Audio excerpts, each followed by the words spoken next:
우리나라 세금이 참 그 뒤죽박죽이기도 하고 참 누더기에 땜질을 해놔가지고 정말 복잡하고 꼬여 있는데 이걸 지금 한번 세금 개편을 해보겠다. 세제 개편해보겠다고 해서 지금 정치권에서 이슈가 되고 있어가지고 여러분들한테 한번 설명드려보려고 합니다. 요즘 대통령실도 그렇고 지금 여당 야당 할 거 없이 세금을 좀 깎아주겠다. 세금을 좀 낮추겠다. 이런 얘기들을 하고 있습니다. 그러다 보니까 이거 뭐 하는 거지? 라고 생각하시는 분들도 있을 것 같고 왜 이렇게 부자 감세를 하려고 하지? 라고 생각하시는 분들도 있을 것 같은데 이게 사실 되게 복잡하게 얽혀있는 그런 얘기들입니다. 이 대통령실 종부세 사실상 폐지하고 상속세율을 30%로 인하를 해야 될 필요가 있다 하면서 종부세가 이제 의미가 없다. 그래서 재산세 통합을 좀 하고 그다음에 이거 주택수로 이제 규제하는 게 아니고 그냥 총액으로 합쳐가지고 재산세로 합친 다음에 재산세를 뭐 일부 뭐 누진세로 양도세처럼 누진세로 하면은 사실상 종부세 효과가 나지 않겠느냐 뭐 이런 얘기들이 지금 돌고 있는 것도 있고 상속세도 지금 안 바뀐 지 너무 오래됐죠. 한 20년 됐죠. 그러다 보니까 이제 상속세도 좀 바꿔야 된다. 물가도 좀 반영합시다. 이런 얘기들이 지금 나오는데 잠깐 나왔다가 없어질 것처럼 얘기를 했던 분들도 많았는데 아닌 것 같아요. 지금 여야가 지금 다 같이 이야기를 하고 있습니다. 그래서 지금 정치권에서 연일 세금 관련 얘기들이 언급하고 있는데 이걸 아까도 제가 잠깐 말했듯이 이거 부자 감세하는 거 아니냐? 아니다. 이거 세제 정상화다. 이렇게 두 논리로 또 싸우고들 계십니다. 근데 제가 오늘 얘기하고 싶은 거는 뭐 세금 개편도 있지만 이 말은 틀렸다라는 걸 하고 싶은 거예요. 뭐냐면 부자 감세라는 말은 그 자체가 맞지 않습니다. 이걸 아시는 분들도 있는데 제가 이거를 유튜브 한 지가 지금 10년 차인데 거의 10년째 얘기하고 있는 것 같아요. 우리나라는 부자 감세라는 말은 틀렸다. 근데 그럼에도 불구하고 이거를 아직도 부자 감세 얘기하시는 분들이 많은데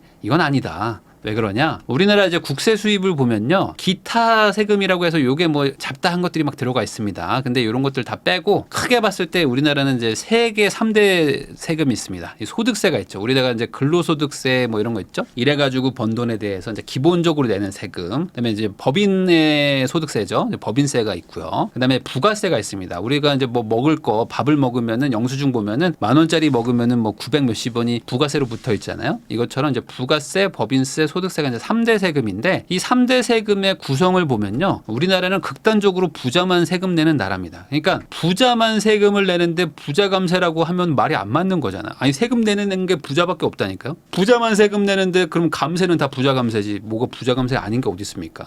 재작년 법인세 부담률이 OECD 3위입니다. 그래서 이 법인세만 봐도 사실 부담률이 높아요. 왜 그러냐? 우리나라가 이제 뭐 당연히 경기를 탑니다. 소득세도 그렇고 법인세도 그렇고 부가세도 그렇고 다 경기를 타기 때문에 GDP 대비 세금 비중이 얼마나 높냐 뭐 이런 것들을 좀 따지거든요. 보면은 이제 법인세가 한국이 좀 5.4%다. OECD 평균은 이제 3.8. 그러니까 우리나라가 이제 OECD를 많이 좋아하는데 OECD 기준으로 봐도 조금 법인세 비중이 높다. 뭐 이런 얘기도 있고. 그럼 소득세는 어떠냐? 소득세가 좀 낮죠? 상대적으로. 부가세는 어떠냐? 부가세도 좀 낮습니다. 그러니까 법인들 입장에서는 좀 억울한 게 있는 거예요. 아니 우리가 법인세를 생각보다 좀 많이 내고 있고 이 법인세가 국세의 상당 부분을 차지하고 있는데 왜 법인들 보고 돈 더 내라고 하는 거냐 하면서 억울하다 얘기를 하고 있는데 아까 말한 대로 소득세 부분이 이제 3대 세금 중에 하나인데 소득세는 안 내는 분들이 되게 많아요. 그래서 소득세가 이제 면세자 비율이 우리나라가 되게 높은 편입니다. 그래서 요즘에 조금 내려가서 36%, 37%지 예전에 48%, 가장 높을 때는 55%, 59%인 적도 있었어요. 그러니까 일시적으로 세금을 좀 감면해 줄 때는 면세자 비율이 60% 간 적도 있습니다. 그 말은 뭐냐면 우리나라의 이제 근로자들 있죠? 근로자들의 한 대여섯 명은 세금을 안 낸다는 겁니다. 그러면은 이게 무슨 소리지? 나 세금 많이 내는데? 그게 아니다. 대부분 다 연말정산으로 다 돌려받고 뭐 마이너스로 오히려 막 환급받고 이런 분들이 상당히 많다는 거죠. 이게 좀 내려가서 지금 30% 중반대고요. 그래도 지금 OECD 기준으로 봐도 우리나라가 상당히 높아가지고 외국에서도 한국은 좀 면세자 비율을 좀 낮춰야 된다라고 얘기들을 하고 있는 편입니다. 그러다 보니까 지금 법인세도 어찌됐든 많이 내는 편인데 소득세를 봤더니 소득세는 아예 안 내는 사람들이 많고 그다음에 내는 사람들은 많이 내고 이런 또 여기도 약간 기형적인 구조인데 소득세를 면세자가 워낙 많으니까 한 40%는 면세예요. 그럼 나머지 60%가 골고루 내느냐? 그것도 아닙니다. 고소득자만 내는 거예요. 그래서 보면은 이렇습니다. 소득의 30% 정도 버는 고소득자들이 세금의 73%를 부담합니다. 그러니까 이게 총 소득이 예를 들어 100억이 있다고 치면은 고소득자가 30억 정도 벌고 저소득자가 한 70억 정도 법니다. 그러면은 어느 정도 적절하게 이렇게 누진세로 천천히 가야 되는데 그게 아닌 거죠. 요 30% 정도 버는 고소득자들이 나머지 70%를 다 내고요. 이 30%가 아니라 10% 버는 사람들이 거의 대다수를 내는, 또 여기서 또 극단적으로 또 나뉩니다. 그러니까 실질적으로는 상위 10%가 거의 다 낸다고 보시면 뭐 크게 틀리지는 않습니다. 그만큼 쏠림 현상이 엄청나게 높다. 그러니까 돈을 많이 버는 법인들이 우선 많이 내고요. 그다음에 일반 개인들은 고소득자들이 거의 다 대부분 내는, 이렇게 3대 세금 중에 2개가 다 부자들이 내는 세금이라고 보시면 되는데, 그러면은 아까 말한 대로 간접세가 또 있습니다. 그러니까 이게 직접 이제 뭐 소득에서 떼간다고 치면은 이제 부가세 같은 건 약간 간접적으로 떼가는 거잖아요. 너가 뭐 밥을 먹을 때 조금씩 떼, 이런 거죠. 이거는 뭐 부자든 뭐 가난한 사람이든 상관없이 일괄적으로 내는, 부가세는 많이 내느냐? 우리나라는 부가세도 거의 안 내는 나라입니다. 그래서 1977년 이후로 부가세율이 바뀐 적이 없대요. 보면은 이제 OECD 평균이 20% 정도 됩니다. 우리나라가 이제 OECD 평균을 많이들 참고를 하는데 웬만한 나라들은 20%가 넘어요. 근데 낮은 나라들이 몇 곳 있는 거죠. 미국은 참고로 부가세율은 없고 이제 주마다 이제 판매세라고 해가지고 뭐 한 2에서 7%, 뭐 0%인 곳들도 있고 한 0에서 7% 정도 낸다고 보시면 됩니다. 그러니까 뭐 미국은 안 내니까 우리도 안 내야지 뭐 이게 아니라 OECD 평균이 20%인데 우리는 한 10% 정도를 딱 해놓고 50년째 바꾸고 있지 않는 그런 상황이라고 보시면 될 것 같습니다. 그러면 우리나라 국민들은 연금을 많이 낼까? 보면은 연금도 안 내는 나라예요. 우리나라의 연금 부담률은 OECD 평균이 한 18% 정도 되는데 우리는 이제 공적연금 지출 비중을 보면은 이제 9.4%로 상당히 낮은 나라입니다. 그러니까 한마디로 우리나라는 고소득자들은 세금 많이 내고 뭐 연금 많이 내고 뭐 이런 것들 많이 하지만 대다수의 나머지 분들은 이제 아예 면세자도 많고 내더라도 내 소득에서 연금 조금 내고 세금은 아예 안 내고 부가세도 상당히 낮은 수준, 이렇게 보시면 될 것 같습니다. 그러면 이 부자들이 대부분 이 나라에 세금을 내고 뭐 돈을 잘 버는 법인들이 세금을 많이 내고 있는 상황에서 부자들에 대한 어떤 좋은 생각이라거나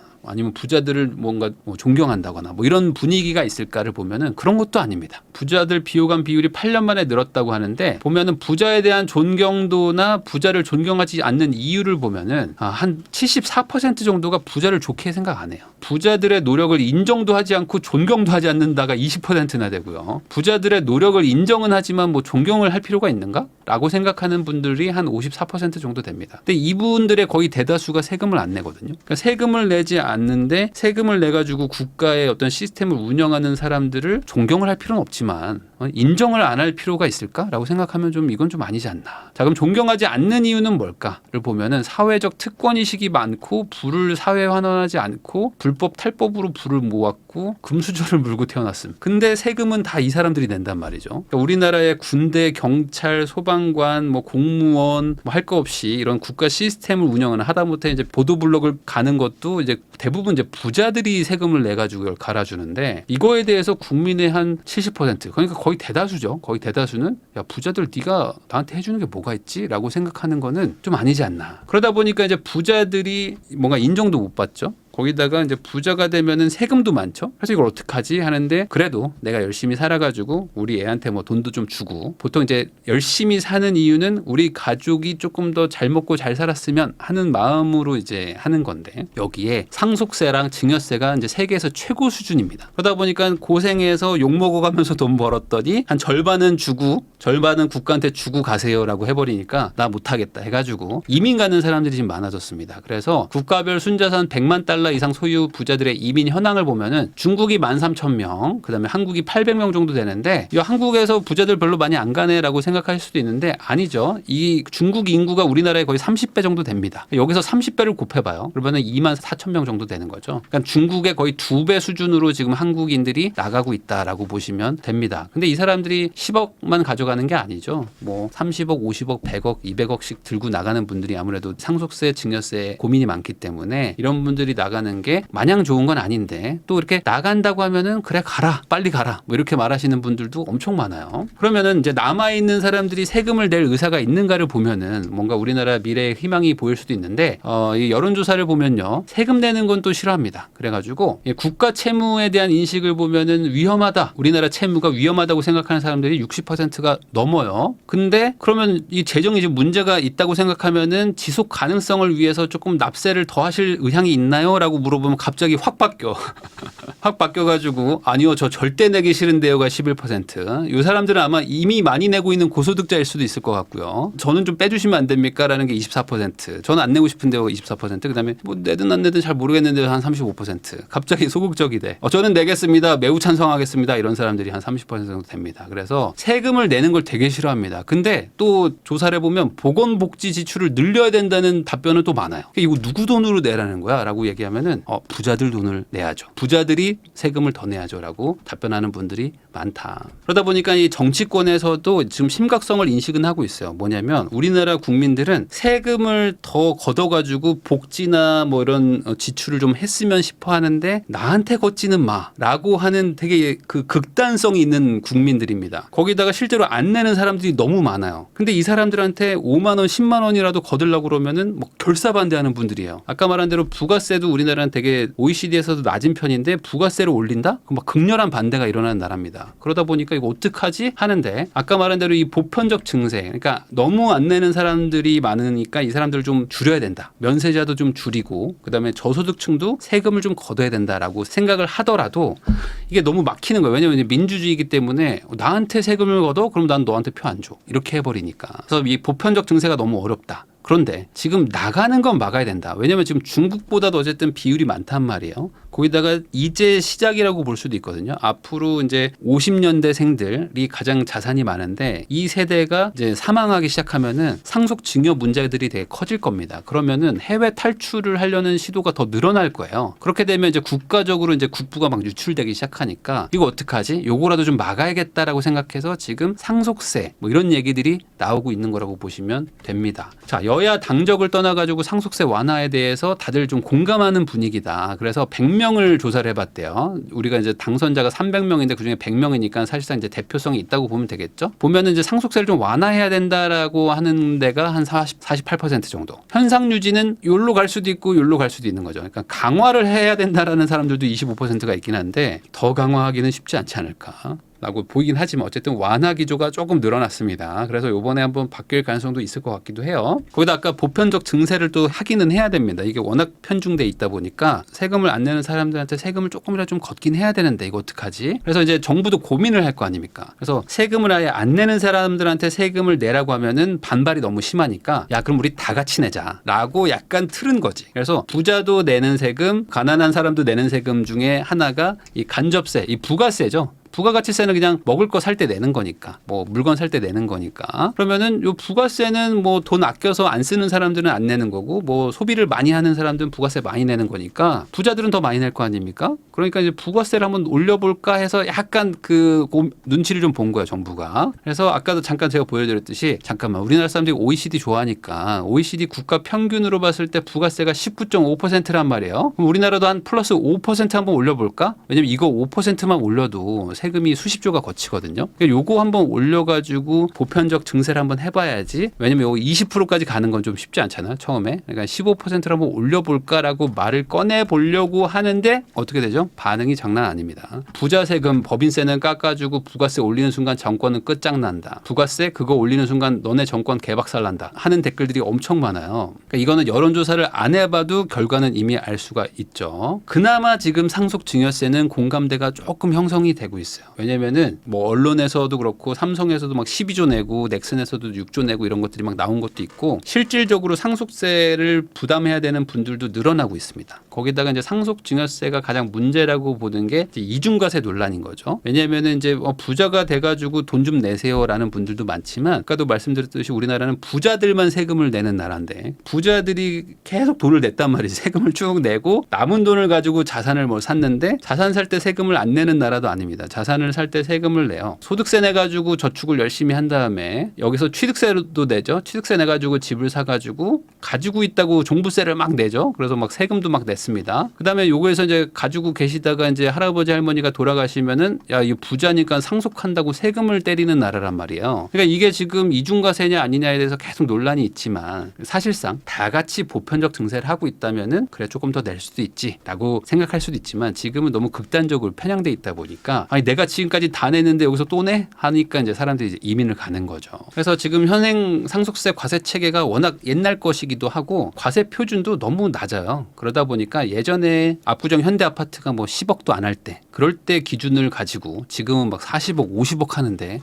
똑같은 과표 기준을 가지고 매기다 보니까 세금이 엄청나게 늘어난 상태. 근데 여기서 이제 10년 정도 지나잖아요. 그러면은 이제 상속세 대상이 되시는 노인분들도 많아지지만 이 자산 규모들도 더 커지면서 이 세율이 자동적으로 올라갑니다. 지금은 20%낼 사람들이 10년, 20년 지나면은 3, 40%씩 내면서 세금이 더 올라가요. 그러다 보니까 이제 걱정들을 하는 거죠. 야, 이대로 가면 어떡하지? 이거 답이 안 나오는데? 거기다가 지금 상속 증여세들이 계속 늘어나다 보니까 체납하는 분들도 많습니다. 왜 그러냐면은 우리나라의 자산의 80%가 부동산이란 말이에요. 근데 부동산이라는 거는 환금성이 아주 좋은 강남의 아파트만 있는 게 아닙니다. 뭐 지방의 소형 아파트를 가지고 계시다가 갑자기 돌아가시는 분들도 있고 나는 지방에 뭐 농사 짓고 살련다 하면서 막 전원주택 짓고 살던 분들이 갑자기 돌아가시는 경우도 있습니다. 그럼 이런 것들 어떡하냐 이거죠. 그러면은 그게 팔리지도 않습니다. 뭐 전세가 들어오는 것도 아니야. 근데 세금은 내야 되거든요. 재산을 처분하든 안 하든 상관없이 세금을 내야 돼요. 그러니까 어떻게 되느냐? 난 못 냅니다 하면서 세금 체납하는 분들도 많다. 물론 뭐 억울해서 안 내는 분들도 있긴 있겠지만 그래가지고 지금 이제 상속세율을 좀 바꾸자 해서 조세연에서 이런 발표를 한 게 있습니다. 이거는 뭐 이제 정부 안은 아니지만 그래도 어쨌든 연구기관에서 이제 나온 데이터니까 이렇게 갈 확률도 꽤 많죠. 보면은 지금은 이제 1억 원 이하에서 이제 3억 원 이하로 막 올리면서 최소 3배는 올려야 된다. 그러니까 이거는 너무 당연하다고도 좀 볼 수 있는 게 과세 표준이 만들어진 이후로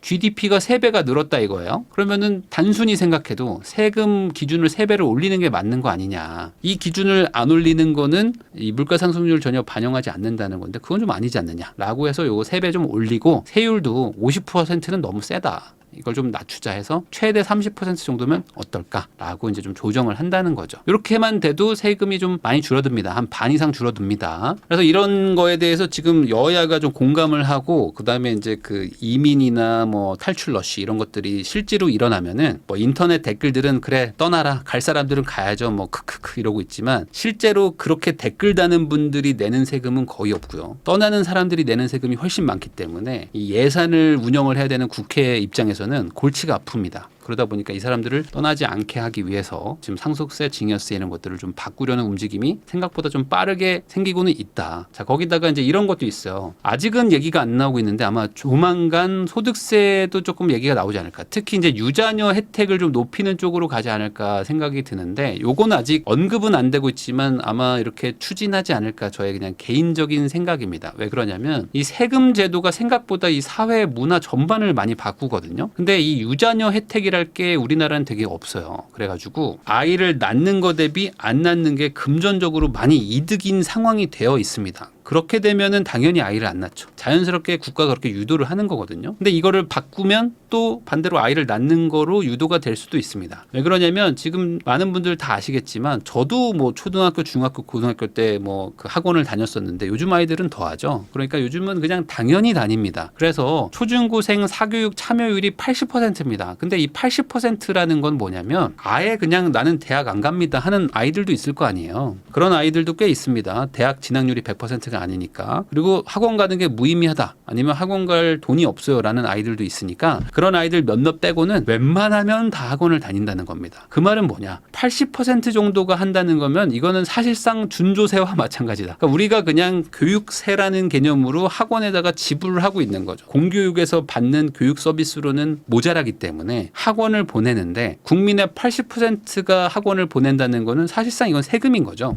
그래서 이게 준조세나 마찬가지다라는 얘기들이 나오고 있고 그러다 보니까 어떻게 됩니까? 애를 낳으면 무조건 학원을 보내야 돼요. 근데 이게 세금이라고 생각해 봅시다. 그러면 애를 안 낳으면은 이 세금이 없는 거잖아요. 그러면은 내가 그냥 일반 시민이라고 치면은 뭐 모든 감정을 다 떠나고 생각하면은 애를 낳으면은 사교육비도 막 내야 되고 학비도 내야 되고 이게 너무 큰데 애를 안 낳으면은 훨씬 금전적으로 유리하네라고 생각하는 거죠. 자, 그러면 소득세에서 차이를 주냐? 그것도 아닙니다. 소득세를 보면 특히 미국 같은 경우에는 이제 싱글인 사람하고 결혼을 한 사람들하고 세금 차이가 많이 나요. 거의 2배 가까이 나거든요. 근데 우리나라는 그런 것도 없어요. 그래서 실질적으로 소득세 실효세율의 격차입니다. 그러니까 세율의 격차니까 11% 차이가 아닌 거죠. 20% 내는 사람하고 10% 내는 사람이면 2배 차이인 거죠. 우리는 1.7%다. 그러니까 실질적으로 우리가 그렇게 자녀가 있는 사람한테 세금을 많이 깎아주거나 그러지는 않는다. 그러니까 아이를 낳는 거는 정말 애를 낳는 게 좋아서 낳는 거 아니면은 이 금전적으로는 엄청나게 손해를 보는 구조로 사회 시스템이 짜여져 있고 이게 계속 유지가 되다 보니까 어느 순간 애를 안 낳는 게 더 유리한 거 아닌가라고 사람들이 알게 되고 그러면서 조금 딩크나 뭐 비혼주의로도 많이 가고 있다라고 볼 수도 있는 거죠. 그래서 이거를 지금 이렇게 바꿔야 된다. 아이가 있는 사람들한테는 세금을 많이 낮춰주고 상대적으로 아이가 있으면은 세금을 많이 내는 구조로 짜야지만 아이를 낳을 것이다라고 말하는 사람들도 많기 때문에 조만간 이렇게 바뀔 수도 있습니다. 그래서 지금 현재 세법 체계는 돈을 많이 벌면은 이민을 가세요라는 구조로 돼 있고 아이를 낳는 거는 별로 권하지 않습니다라는 세금 체계로 되어 있다는 게 문제입니다. 이 상황에서 우리나라 경쟁력이 좋아지기가 쉽지가 않겠죠.